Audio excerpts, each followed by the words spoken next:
Hi అండి, good morning. అందరూ బాగున్నారా?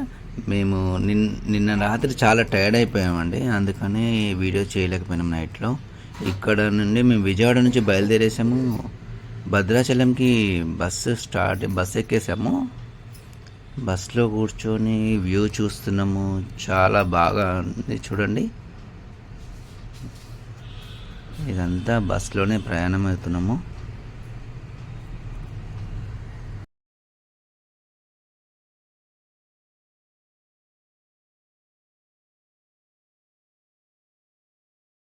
భద్రాచలంలో చూడాల్సిన ప్లేసెస్ చాలా అనుకుంటున్నాము.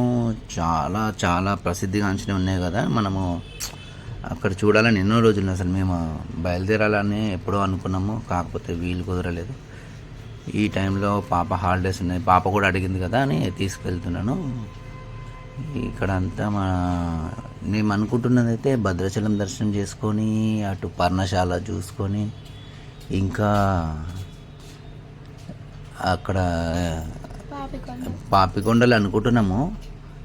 కుదురుతుందో లేదో మోస్ట్లీ అనుకుంటున్నాం, చూద్దాం అనేసి. అయితే మా పాప హ్యాపీనెస్ కోసం చూడాలంతా అన్నీ చూడాలనుకుంటున్నాము. ఆమె అడిగింది, ఎప్పుడు అడగదు. ఇగో టోటల్గా మేము వచ్చేసాము. ఇక్కడ భద్రాచలం కమాన్ దగ్గరికి వచ్చాము. చూడు, ఎంట్రన్స్ ఇదే చూడండి. ఆటో మాట్లాడాము, ఆటో నుంచి బయలుదేరుతున్నాము ఆటోలోను. ఇక్కడ లోపలికి వస్తున్నాము. ఇదే గుడి అండి, భద్రాచలం టెంపుల్. ఇక్కడికి వచ్చాము. ఆటో అబ్బాయి ఇక్కడే ఆపుతున్నాడు, ఆపేశాడు. సరే,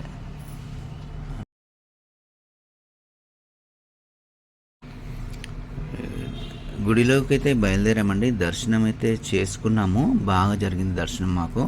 కానీ చాలా పబ్లిక్ ఉండడం, చాలా రష్ ఉన్నారు ఈరోజు. అయితే ఇది బయటకు వచ్చి మళ్ళీ ఫోన్ తీసుకొని మళ్ళీ ఇక్కడ అలా ఉండదు, లోపలికి అయితే అలా ఉండదు కదా ఫోను. మళ్ళీ నేను ఫోన్ తీసుకొని వచ్చి ఇవన్నీ షూట్ చేస్తున్నాను. ఇది ఇక్కడ ప్రసాదాలు తీసుకొని ఇక్కడ భద్రాచలం రామయ్య తండ్రి దగ్గర ఫొటోస్ దిగాము కొన్ని. ఇక్కడ ఇది కొంచెం సన్నగా వాన పడుతుంది. చాలా వెదర్ అట్రాక్టివ్ అయిపోయింది. అప్పటిదాకా మేము దర్శనంకి వెళ్ళి వచ్చే లోపల వాన పడడం స్టార్ట్ అయింది. కొద్దిగా కూల్ అయిపోయినాం మేము కూడా, హ్యాపీగా అయిపోయింది. వెదర్ కూడా చాలా బాగా అనిపిస్తుంది. ఇక్కడ చూడండి వ్యూ అంతా. ఇదంతా ఎంట్రన్స్. ఇది యాక్చువల్లీ ప్రసాదాలు ఇక్కడ అంతా ఇస్తారు. ఇవ్వండి ఇక్కడ. మళ్ళీ మేము ఇక్కడ దర్శనం అయిపోయినాక మళ్ళీ పర్ణశాల వెళ్దామని ప్లాన్ చేస్తున్నాము. మాట్లాడాము, ఆటో బయలుదేరదామా అని అనుకున్నాము. ఆటో మాట్లాడి వెళ్తున్నాము. ఆటోలో స్టార్ట్ అయినాము పర్ణశాలకు డైరెక్ట్గా. ఈ గుడిలో ప్రసాదాలన్నీ తీసేసుకున్నాము. మేము అనుకున్నట్టు భద్రాచలం అయితే వచ్చేసినాం. మంచి అయింది దర్శనం. ఇప్పుడు పర్ణశాల పోతున్నాం. ఇది పోయే దారిలో నాకు అది క్యూట్గా అనిపించింది అని తీసిన. ఇప్పుడు వెళ్తున్నాం అక్కడికి. ఇప్పుడు భద్రాచలం నుంచి పర్ణశాల పోతున్నాం. ఆడ వెనక తీస్తాం. మంచి అయింది దర్శనం.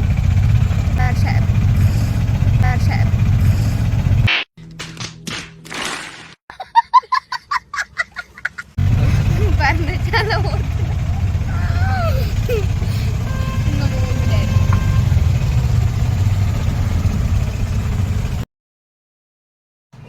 ఇది మేము భద్రాచలం నుంచి పర్ణశాల పోయే దారి.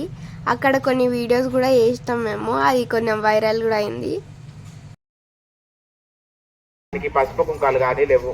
ఇప్పుడంటే మనకి కొట్ల మీద 5 రూపాయలకి 10 రూపాయలకి దొరుకుతున్నాయి. మరి ఆ రోజుల్లో అమ్మవారి ఇక్కడ ఇచ్చేవాళ్ళు లేరు, తెచ్చిచ్చేవాళ్ళు లేరు. మరి అమ్మవారు ఎవరిని అడిగారంటే అందుబాటులో ఉన్న లక్ష్మణ స్వామి వారిని అడిగితే ఇటు తూర్పు ముఖాన కనిపించే 9 కిలోమీటర్ దూరంలో ఒక 70 అడుగుల కొండకి బాణం వేస్తే ఆ కొండపైన ఉన్న బండరాయి 2గా చీలుకొని అందులో నుంచి జల పుట్టుకొచ్చింది. ఆ జలే ఈ సీతమ్మవారి జల. అర్థమైందా ఈ నది ఎందుకు వచ్చిందో? ఈ నదికి 2 పేర్లు ఉంటాయి. లక్ష్మణ స్వామి వారి బాణం వేసి నీళ్లు తెప్పించారు కాబట్టి శేషు తీర్థం అని పిలుస్తారు. సీతమ్మ వారు తొలుగుతా ఈ నదిలో స్నానాలు చేసేవారు కాబట్టి సీతావాగ అని పిలుస్తారు. మరి లక్ష్మణ స్వామి వారు ఏ కొండకైతే బాణం వేశారో అదే కొండ నుంచి అమ్మవారి కోసం ఒక పసుపు రాయిని కుంకుమ రాయిని తెచ్చిస్తే ఆ రాళ్ల నుంచి వచ్చిన పసుపు కుంకుమని రంగరించుకొని 5 రోజులు కూడా అమ్మవారు ఆ చెట్టు కింద కూర్చొని పూజలు పునస్కారాలు చేసుకొని పసుపు కుంకాలతో పర్ణశాల వెళ్ళేవారు. మీ అందరికి వెళ్ళేటప్పుడు అక్కడ సీతమ్మ వారి దర్శనం ఇస్తారు. వెళ్ళేటప్పుడు అమ్మవారిని దండం పెట్టుకుంటూ వెళ్ళండి. మరి అమ్మవారి బొట్టు పెట్టుకున్న పసుపు కుంకుమరాలు ఎప్పుడైనా చూసారమ్మా? చూసారమ్మా? చూడలేదు. కనీసం ఎవరైనా చెప్తే విన్నారా మా? కొంతమంది విన్నారు, కొంతమంది వినలేదు, చూడలేదు, అసలుకే తెలియదు. సరే, వినని వాళ్ళు చూడని వాళ్ళు ఉంటే అలా ముందుకు వచ్చాక చూసుకోండి. ఇక్కడ మీ ముందున్న వాళ్ళకి పేపర్లో కనపడుతున్నాయమ్మా? అవేనమ్మా సీతమ్మ వారు బొట్టు పెట్టుకున్న పవిత్రమైన పసుపు కుంకుమరాలు అంటారు. ఒక రాయి నరగదీస్తే పసుపు వస్తుంది, ఒక రాయి నరగదీస్తే కుంకుమ వస్తుంది. ఆ పసుపు కుంకుమరాలు కూడా మీకు కావాలంటే వెళ్ళేటప్పుడు అక్కడ దేవస్థానం వాళ్ళు ఇస్తారు. మీకు చిన్నవి కావాలంటే చిన్నవి ఇస్తారు, పెద్దవి కావాలి, పూజకు ఎక్కువ రోజులు రావాలి, తోబుట్టులతో పంచుకోవాలంటే పెద్దవి కూడా ఇస్తారు.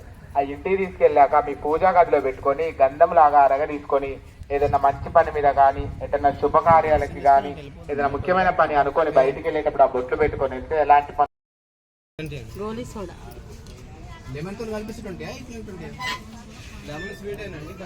కాదమ్మా నిమ్మకాయ కలిపిస్తే కదా, కలిపిస్తే 20 నార్మల్ 10 కదా.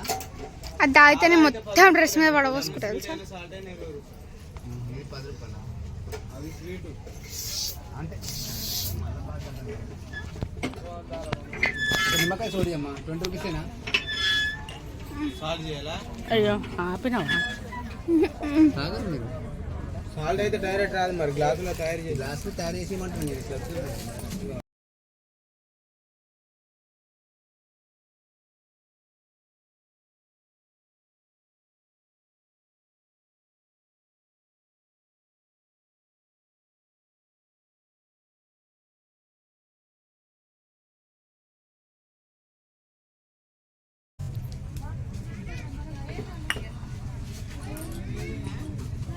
పోయి పడవస్తావాలి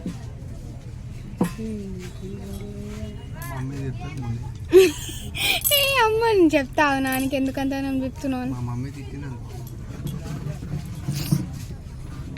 ఏందో ఏమో చల్లగా ఉంది. వచ్చి తాగుతావా? టేస్ట్ చూడు. How is your express? మీ మమ్మీకి ఇష్టం అండి. తాగేసి తాగు బ్రో. ఎంత బ్రో? 40. ఎందుకు 30? 40. ఏమో బ్రో నీ ఇష్టం, ఏం చేస్తాం. నువ్వు ఎంత అన్నా ఇవ్వాల్సిందే. నువ్వు 50 కంటే నువ్వు చెప్పిన మాట తీసేయావు నువ్వు.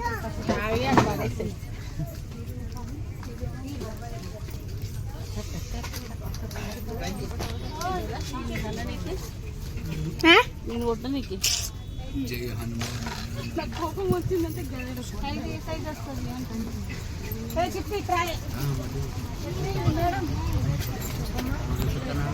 మహావీర విక్రమ్ బచ్చండి.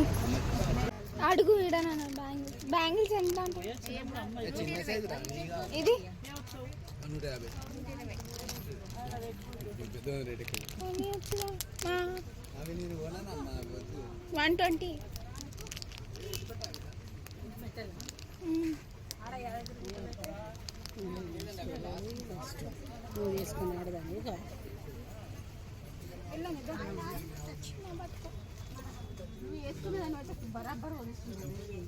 అట్లాంటివి ఇష్టం రా నాకు. ఇష్టం అని కొనిపించినావు గుర్తు.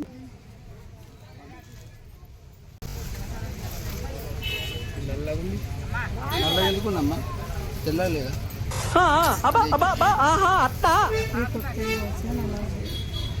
ఇదైతే ఇప్ప పువ్వు అంటారండి. ఇది అక్కడ భద్రాచలంలో ప్రసాదంలో కూడా ఇస్తున్నారు. ఇక్కడ పర్ణశాలలో కూడా ప్రసాదం అంటున్నారు, చెప్తున్నారు. ప్రసాదంలో ఇస్తున్నారు. 20 రూపీస్ ఒక ప్యాకెట్ అని చెప్పిస్తున్నారు. కాకపోతే ఇది సపరేట్ కూడా అమ్ముతున్నారు బయట. టేస్ట్ చేసాము, బాగుంది, కొంచెం మంచిగా ఉంది. ఎక్కువ తింటే మరి మత్తు వస్తుందని అంటున్నారు వాళ్ళు. అదేంటో మాకు తెలియదు. ఫస్ట్ టైం అంత తినడము. ఒక 4-5 తిన్నాను, బాగానే అనిపించింది. అంత ఏమనిపించలేదు. ప్రసాదం అన్నట్టు తీసుకున్నాం అనమాట. ఇక్కడ నుండి మేము లోపల వెళ్తున్నాము. ఇక్కడ సీతమ్మ వారి కష్టాలు ఎవరికి రావద్దు అనేసి ఏదో 3 రాళ్ళు వెనుక వేయాలి అని చెప్పారు. అదంతా చూసాము. ఇప్పుడు మా మిస్సెస్కి అయితే మిరపకాయ బజ్జీ అంటే చాలా ఇష్టము. ఈ పకోడీ, వేడి వేడి పకోడీ తినాలంటే చాలా చాలా ఎక్సైటింగ్ ఉంటుంది. మిర్చి చూడగానే ఆగదు, కానీ తీసుకొని ఫస్ట్ తినేస్తా ఉంటుంది. నాకు చాలా ఇష్టము మిరపకాయ బజ్జీ. ఇగోండి పర్ణశాలలో టెంపుల్. మేము ఇంత ముందుకు వెళ్ళినప్పుడు టెంపుల్ అక్కడ లేదు. మేము వెళ్ళి ఒక 10 years బ్యాక్ ఏమో వెళ్ళాను నేను ఒకసారి. అప్పుడు ఇదంతా టెంపుల్ అంతా లేదు. ఇప్పుడంతా బాగా టెంపుల్ డెవలప్ చేశారు, చాలా బాగుంది. ఇంకా ఇక్కడ సైడ్ సీన్స్ చూస్తున్నాము.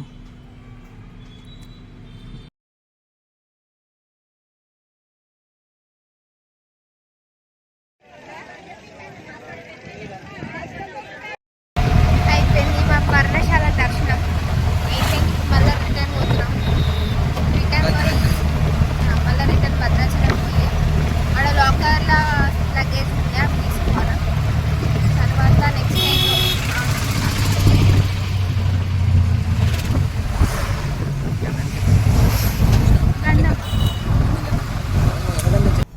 మేము రిటర్న్ మళ్ళీ భద్రాచలం వెళ్తున్నాము. అక్కడ లగేజ్ తీసుకొని కొంచెం టిఫిన్ చేసేసి ఇంటికి వెళ్ళిపోవడమే.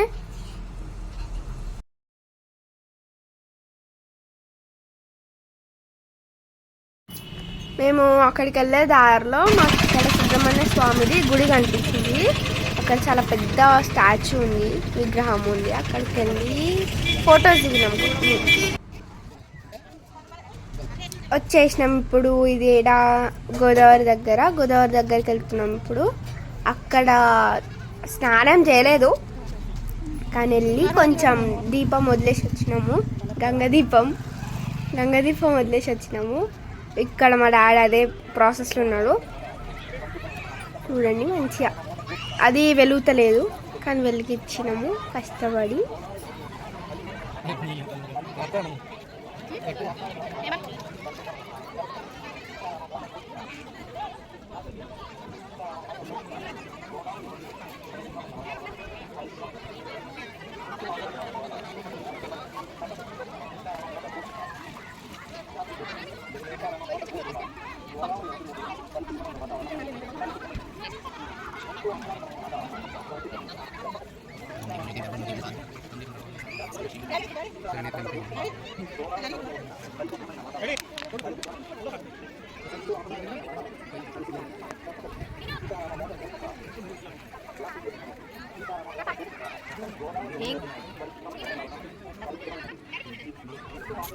అందరూ పోయి ఏం కదా ఏం కదా పో షాప్ ఉంది కదా, ఎందుకు అట్లా చేసినావు?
ఆపింది వీడియో.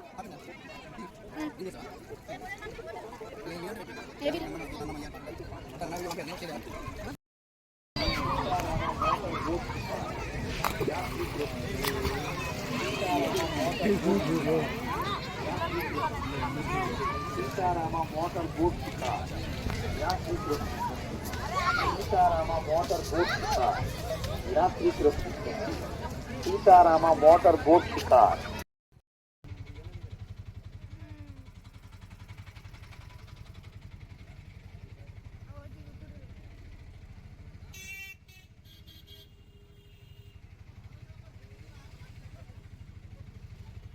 పర్ణశాల దర్శనం అయితే చేసుకొని మళ్ళీ మేమైతే తిరుగు ప్రయాణమైనాము. అక్కడి నుంచి ఆటో ఎక్కినాము, బస్ స్టాప్కి అయితే వెళ్తున్నాము.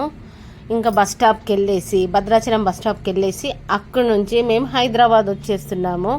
బస్ స్టాప్కి అయితే ఆటో అతను తీసుకెళ్తున్నాడు చూడండి.